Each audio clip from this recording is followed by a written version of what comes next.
Hello there, Mr. Matthew. Hello. Hi, my name's Dr. Mishra. I'm one of the psychiatrists that work here on the medical ward. I've come to talk to you today about your father, Mr. Matthew, and I understand that we've obviously had a number of concerns about him, and we've done some tests. I've got some test results that I wanted to discuss with you today, if that's okay. Yeah. But what would be useful for me is if you could just sort of share with me your understanding as to what's been happening with your father. Well, he's a few weeks ago, into months, I suppose it must be now, he went to the GP and he had some headaches. Then these other things came on, he was being sick and he got confused, he was wandering around, and then he got admitted.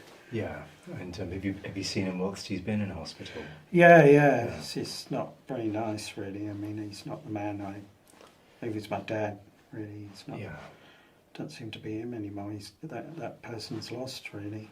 No, it must be very difficult to see that. And that's certainly been our observations as well. That since your father's been in hospital, that he's been confused and really hasn't shown really any recovery in terms of. Yeah, he's getting worse. Yeah.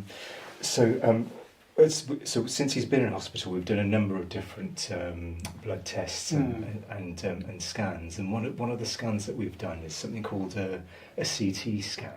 So the CT scan is basically it's like an X-ray of the brain, and it gives us an idea of what's happening there. And obviously, given our observations of how unwell your father has been. I'm afraid that the CT scan results indicate that as well. So I'm afraid the CT scan results do show signs that your father has deposits of cancer in the brain.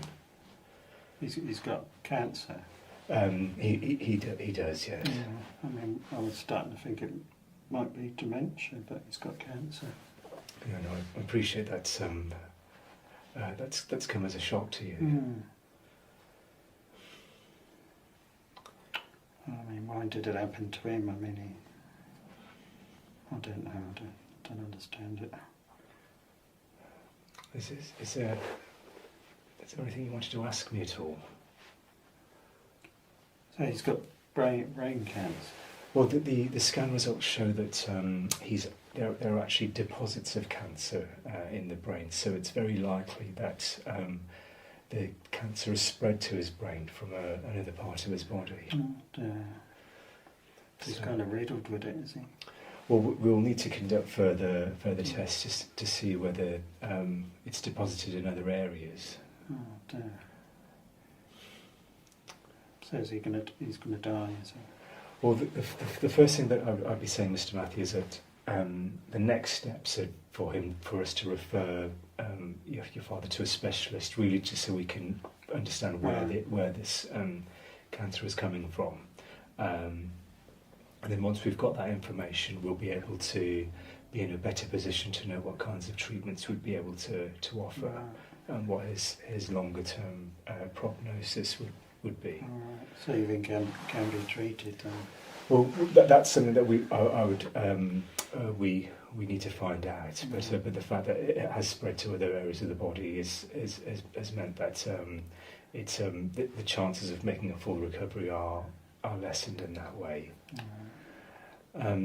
In the first instance, our first aim is to make sure that your father is as comfortable as we can possibly make him. So whether that means looking at pain relief on the ward and just keeping him nursed in a familiar environment to keep him orientated and manage any distress that he is having.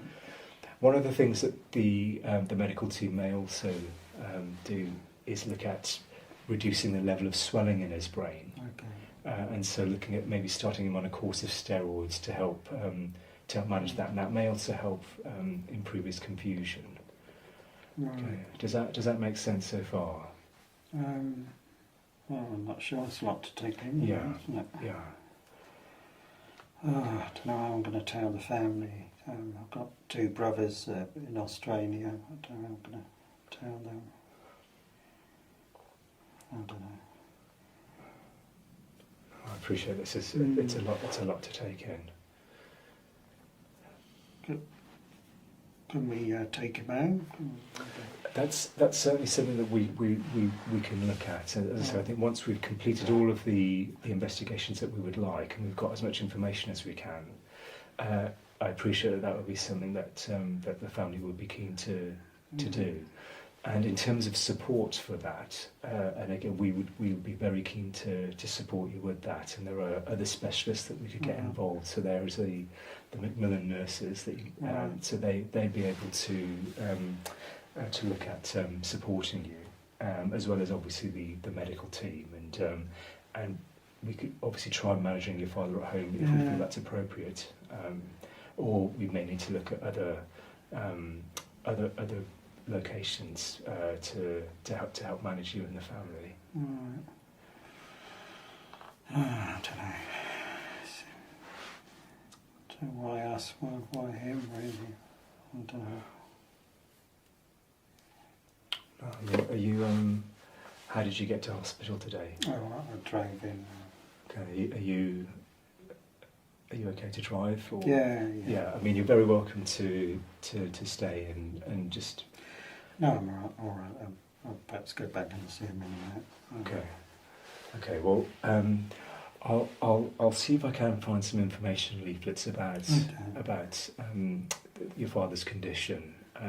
If you've got any questions about your father's diagnosis or anything else that we can help with, I'm very happy to come back and speak to you. Okay. And again, I'm very sorry to have broken this news to you. Okay, thank you for your time. Okay, thank you, Doctor.